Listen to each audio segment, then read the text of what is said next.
Егемен каналга жазылыңыз. Шайлдабекова добуш берүүнүн купуялуулугуна кепилдик берем. Парламенттик шайлоо учурундагы добуш берүүнүн купуялуулугуна толук кепилдик берилет. Бул тууралуу Борбордук шайлоо комиссиясынын төрайымы Нуржан Шайлдабекова биринчи радиого курган маегинде билдирди. Анын айтымында БШК добуш берүүнүн купуялыгынан тышкары алардын так саналышына да шайлоочуларды ишендире алат. Добуш берүүнүн купуялуулугу толук кепилденет. Кимдир бирөө басым кылган учурда да биздин шайлоо системасында өз тандоосун эркин билдирүүгө мүмкүнчүлүк жана шарт түзүлгөн. Ошондуктан шайлоочу сиздин кимге добуш бергениңизди эч ким билбейт. Өз эркиңиз менен добуш берүүгө чакырам. Жалпы шайлоо системасы ар бир добуш так санала турганына кепилдик берет, деди Шайлдабекова. Кыргызстанда быйыл 28 ноябрда парламенттик шайлоо өтөт. Пропорционалдык тутумдун негизинде бирдиктүү шайлоо округу боюнча 54, ал эми мажоритардык тутумдун негизинде бир мандаттуу округдардан 36 депутат шайланат. Жогорку кеңештин 41 жаштагы кызматкери депутаттык мандат алды. Жогорку кеңештин депутаты Пархат Тулендибаев мандатын тапшырып, ордуна 41 жаштагы Алайбек Анаркулов келди. Бул тууралуу БШКнын маалымат кызматы кабарлады. Чечимди бүгүн Борбордук шайлоо комиссиясынын мүчөлөрү кабыл алган. Тулендибаев депутаттык ыйгарым укуктарын мөөнөтүнөн мурда токтотуу үчүн арыз берген. Ал Республиката журт фракциясынан депутат болчу. 41 жаштагы Алайбек Алымбаев биздин Кыргызстан партиясынын атынан Бишкек шаардык кеңешине ат салышкан. Анда жогорку кеңеште эксперт болуп иштей турганын көрсөткөн. Орусиялык киноэкипаж космостон жерге аман-эсен кайтып келди. Орус актрисасы Юлия Пересильд, кинорежиссер Клим Шипенко жана космонавт Олег Новицкий менен Союз МС-18 космос кемесинин түшүүчү машинасы Казакстандын талаасына конду. Бул тууралуу чет элдик маалымат каражаттары жазып чыгышты. Алардын маалыматында конуу бүгүн эртең менен Жезказган шаарынан 148 чакырым алыстыкта болгон. Экипаждын мүчөлөрү эл аралык космос станциясында. Алар 12 күн бою көркөм тасма тартуу үчүн болушкан.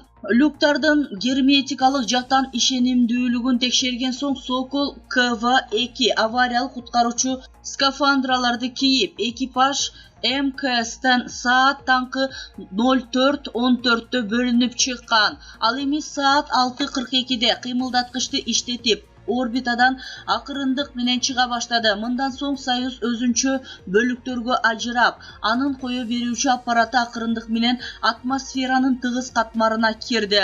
Көп өтпөй негизги парашют ачылып, саат 7:35 экипаж ЮА Гагарин аппараты менен Казакстандын Жезказган шаарынын түштүк-чыгышты көздөй 148 чакырым аралыктагы талаага аман-эсен келип конду деп айтылат маалыматта. Биринчи жолу чакырык тасмасынын үстүндө иштөө ЭКСте өттү. Бул космосто тартылган биринчи толук метраждуу фильм болмокчу. Юлия Пересильд астронавттык куткаруу үчүн орбитага жөнөтүлгөн медкызматкердин ролун аткарат.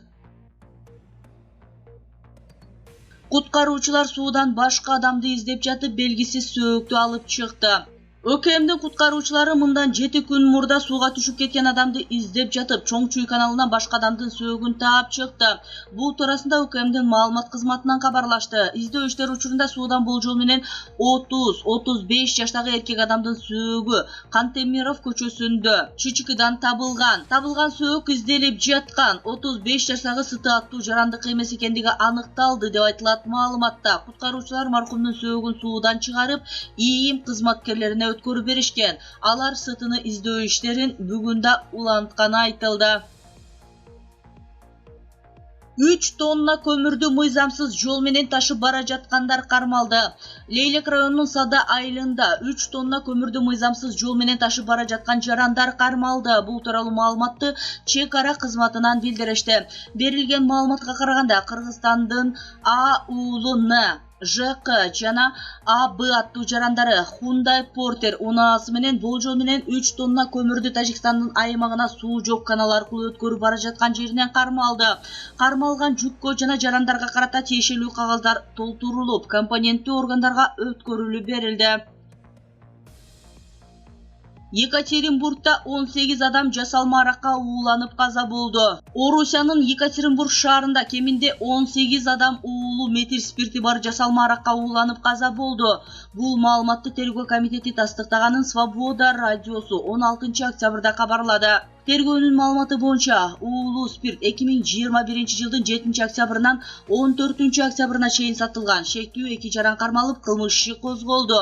2 апта мурун Оренбург облусунда сапатсыз алкоголго ууланган ондогон адамдын 35и көз жумган.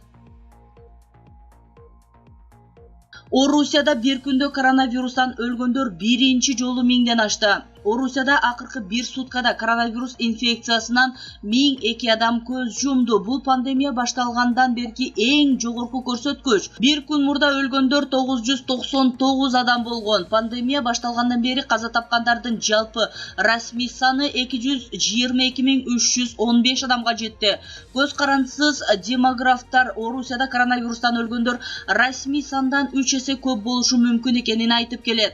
Орусияда акыркы bir күндө COVID-19 жуктуруп алгандардын саны 33.208 адам болду. Ал эми вирус жуктургандардын жалпы саны 8 миллионго жакындады. 12 октябрда премьер-министр Михаил Мишустин өлкө калкынын 3төн 1, атап айтканда 43 миллиондой адам эмделгенин билдирген. Айыл чарба министрлиги 35.000 еврого малды жасалма уруктандыруучу аппараттарды алды. Кыргыз мал чарба жана жайыт илимий изилдөө институтунун окуу борбору иштеп баштады. Бул тууралуу Айыл, суу чарба жана аймактарды өнүктүрүү министрлигинин басма сөз кызматы билдирди. Кечээ мал чарба жана жайыт илимий изилдөө институтунда мал жандыктарды жасалма жол менен уруктандыруу боюнча семинар өткөрүлгөн. Семинарга министрдин орун басары Марсбек уулу, министрликтин тиешелүү адистери, Копия борборунун өкүлдөрү, жеке фермерлер катышты. Окуу борборуна Копия борборунун жардамы менен 35.000 еврого жасалма жол менен уруктандыруучу заманбап жабдыктар алынды. Бул жабдыктар мал жандыктардын уругунун сапатын жана малдын бооз же бооз эместигин аныктап берет. Окуу борборду жандандыруунун негизги максаты республиканын бардык аймактарында фермерлерди, ошондой эле Кыргыз улуттук агрардык университетинин студенттерин практика жүзүндө окутуу. 9 айдын ичинде жарандардын кайрылуусу боюнча бир канча салык кызматкери жоопко тартылды. Мамлекеттик салык кызматына 2021 жылдын 9 айында жарандардан жана юридикалык жактардан 183 кайрылуу жана даттануу келип түштү. Бул тууралуу аталган кызматтын басма сөз кызматынан билдиришти. Маалыматка ылайык, анын ичинен электрондук почта аркылуу 135, ишеним телефонуна жана ыкчам байланыш номерине 21 келип түшкөн кайрылуулардын ичинен 11 арыз ишкерлер тарабынан салык мыйзамдарынын сакталбаган боюнча маалыматтар, 64 салык органдарынын кызматкерлеринин укуксуз иш-аракеттерине тийиштүү болсо, 107 ар түрдүү маселелер боюнча болгон. Бардык кайрылуулар Кыргыз Республикасынын мыйзамдарына ылайык белгиленген мөөнөттө каралды. Салык органдарынын кызматкерлеринин мыйзамсыз иш-аракеттерине арыздар боюнча кызматтык текшерүүнүн жүрүшүндө 31 арыз боюнча фактылар тастыкталган эмес, 29 тастыкталды. Дагы 4 кайрылуу кароо стадиясында турат. Кабыл алынган чаралардын натыйжасында 45 кызматкер жоопко тартылды. Анын ичинен 2-өсү ээлеген кызматынан төмөндөтүлдү. 20сы катуу эскертүү алды, 12 сөгүш, 5 эскертүү, 1 кызматкерге ээлеген кызматына толук ылайык келбөө жарыяланды, 5 кызматкер ротацияланды. Казакстан Кабулга делегация жөнөттү. Бул тууралуу расмий Нур Султан 17 октябрда билдирди. Делегацияны президенттин эл аралык өнөктөштүк боюнча атайын өкүлү Ержан Казыханов жетектейт. Казак элинин Ооганстанга гуманитардык жардам көрсөтүү, ошондой эле соода экономикалык алакка катышты калыбына келтирүү маселеси талкууланат деп жазылган пресс-релизде. Казакстандын Ооганстандагы элчиси Алимхан Эсенгелдиев 26 сентябрда Кабулда Талибан өкмөтүнүн тышкы иштер министринин милдетин аткаруучу Амирхан Муттаки менен жолугушкан. Казакстандын тышкы иштер министрлиги тараткан кабарда Талибан деген сөз колдонулган эмес. Расмий баяндамада Муттаки Ооганстандагы өткөл өкмөттүн тышкы иштер министринин милдетин аткаруучу деп аталган. Ал арада Казакстан буунун Ооган элине гуманитардык жардам көрсөтүү өнөктүгүнө кошулары күтүлүүдө. Борбор Азия чөлкөмүндөгү мамлекеттерден Кыргызстан, Өзбекстан жана Казакстан Талибан менен мамиле куруу зарыл деген турумду билдирген. Тажикстан талиптер түзгөн өкмөттү тааныбай турганын айтып келет. Сузактын ооруканасы талапка жооп бербей турганы аныкталды. Акыйкатчынын кеңсеси Сузак районундагы аймактык оорукананын абалы талапка жооп бербей турганын айтып, Саламат сактоо министрлигин сындаган билдирүү таратты. Омбудсмен аппараттын жетекчиси Аскат Азарбеков укук кербени долбоорунун алкагында аталган ооруканага мониторинг жүргүздү.